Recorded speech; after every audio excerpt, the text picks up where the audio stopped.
The story opens with a girl named Becky stepping into an elevator, her phone in hand. She's about to attempt a dangerous online ritual known as the elevator game. According to legend, if you press a series of buttons in a specific sequence, something terrifying will happen. When the elevator reaches the 5th floor, a ghostly woman will appear. The rule is simple yet absolute. When the doors open, keep your eyes and mouth closed. If you look at her, even by accident, she will attack you and you won't survive. Once the doors close, you must press the button for the 1st floor, but instead of descending, the elevator will take you straight to the 10th floor, a place said to reveal a blood-red world beyond the doors. Becky records everything on her phone as she follows each step. She presses the buttons, reaches the 5th floor, and keeps her eyes shut tight. But curiosity overwhelms her. Just before the doors close, she sneaks a peek and immediately presses the 1st floor button. The elevator jolts violently. Instead of going down, it starts to rise. Becky's heart pounds. Maybe the story is true. The elevator begins to malfunction, shaking, bouncing between floors, and finally stops at the 10th floor.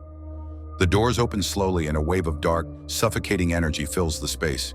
Becky stands frozen in fear. She realizes she isn't alone. A shadowy figure stands behind her. A cold, ghostly voice whispers, "Where are you going?" And in the next moment, the spirit takes her life. Months later, after Becky's mysterious disappearance, we meet 5 friends: Maddie, Chris, Izzy, Chloe, and Kevin, recent graduates who run a small horror channel. What began as a fun hobby in school has now turned into a modest source of income to help fund their college education. Kevin, the director and manager, handled everything: schedules, sponsors, and logistics. But recently their sponsors were upset, claiming the last video didn't highlight the product properly. Furious, they demanded a reshoot and insisted the product placement be clear this time. Kevin promised it wouldn't happen again, meaning the team needed to shoot a new episode immediately. To help, Kevin recruited a new member, Ryan, an enthusiastic fan willing to work for free as an intern. But not everyone was happy. Chloe, the group's researcher, disliked the rush. She believed skipping proper research would ruin their credibility. Kevin ignored her concerns. He wanted something quick and cost-effective. That's when Ryan made a suggestion: the elevator game. It was simple, required minimal budget, and, as he mentioned, had a local connection: the same building where Becky had vanished. Chris wasn't impressed. But with no better ideas, Kevin decided to go ahead with it. Though still skeptical, Chloe showed Ryan around the studio and rooftop lounge, even giving him her number in case he needed anything. Soon the team was ready, cameras packed, gear loaded, and they headed to the Onfus building where Becky had last been seen. To satisfy the sponsors, Kevin asked everyone to wear branded shirts, but only Izzy agreed. The rest refused. It was Saturday and the building was nearly empty, perfect for sneaking in unnoticed. Ryan helped Izzy install a camera inside the elevator, linking all the feeds to her tablet so she could monitor everything live. During setup, Chloe casually told Ryan she was a total history nerd. That's why she loved research so much. Once everything was ready, Chris, Maddie, and Chloe entered the elevator. Chris immediately started his exaggerated acting routine while Maddie explained the game's rules. The sequence was straightforward but unsettling. Press the buttons in this exact order: 4, 2, 6, 2, 10, 5, and finally 1. When they reach the 5th floor, they must keep their eyes shut until the doors close. Outside, Izzy appeared on the live stream for product promotion. Everyone groaned in disgust, but they kept filming. Inside the elevator, the mood was light and playful. They pressed the 4th floor, then the 2nd. As they went, Chloe began narrating Becky's story, the same girl who vanished playing this very game. Meanwhile, Izzy, Ryan, and Kevin watched the live feed until it suddenly started glitching with static. When the elevator reached the 6th floor, the lights flickered violently. Maddie panicked and wanted to quit, but Chris and Chloe urged him to keep going. They finally reached the 10th floor. The doors opened to an empty hallway. They started going back down toward the 5th floor, where the real horror awaited. By now, Maddie was trembling, whispering to Chris not to open his eyes. Chris smirked and nodded. Down in the lobby, a security guard began his patrol, forcing the others outside to hide. Izzy still watched the tablet, though the feed was unclear. Inside, the trio shut their eyes tightly as the camera kept recording. But curiosity got to Chris. He peeked. Nothing happened. No ghost, no scream. He chuckled, and soon the doors closed. Chloe and Maddie, shaking but relieved, opened their eyes.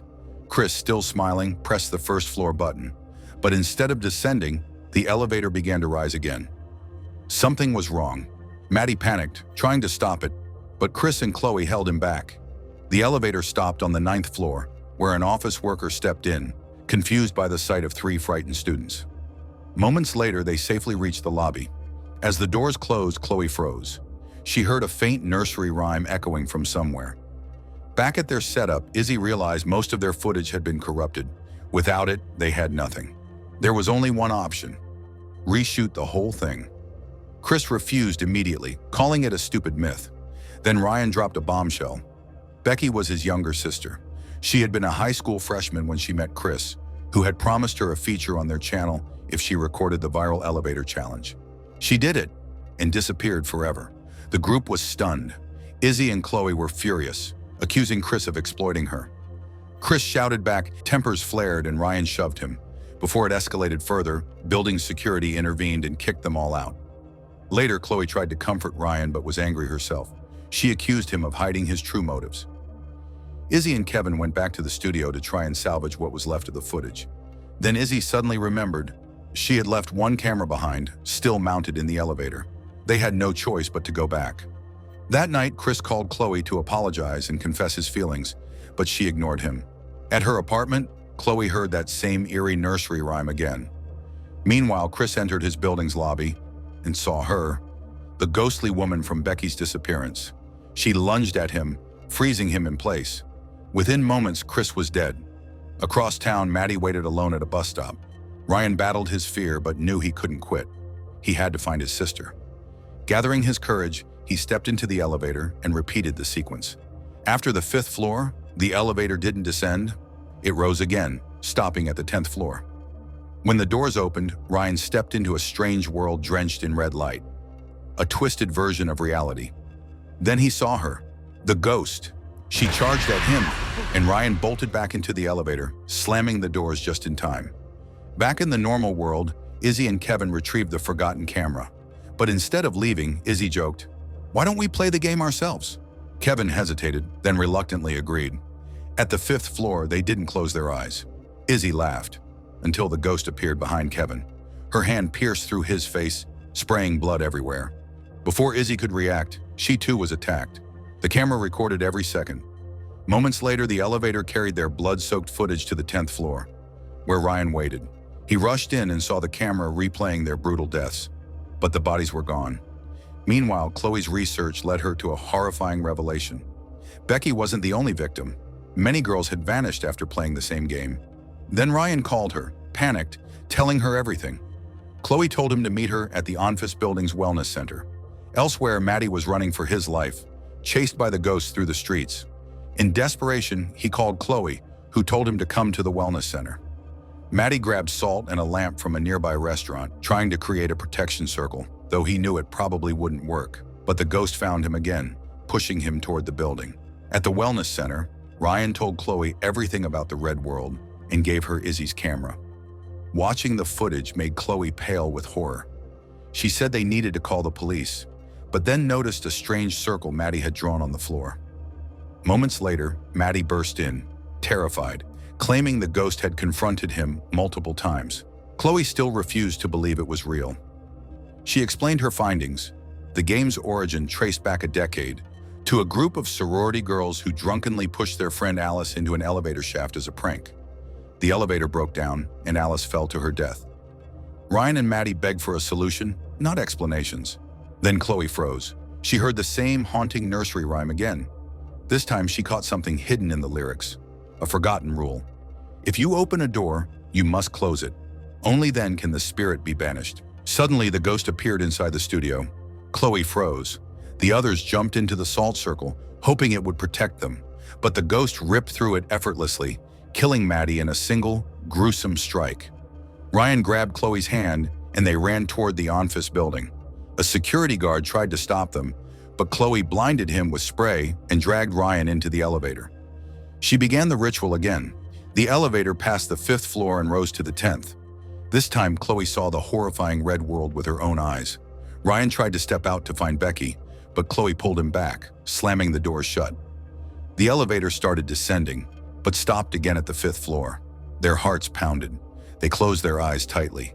A chilling voice whispered, "Where are you going?" Chloe couldn't resist. She peeked. The ghost attacked instantly. Ryan tried to fight, but when he finally opened his eyes, it was too late. Blood splattered across the elevator as the ghost consumed him completely. Months later, another girl entered the same elevator, holding a camera to record an Instagram reel. She laughed, saying, "I heard Chloe and all her friends disappeared after playing this game." And just like that, the curse continued, claiming new victims one by one.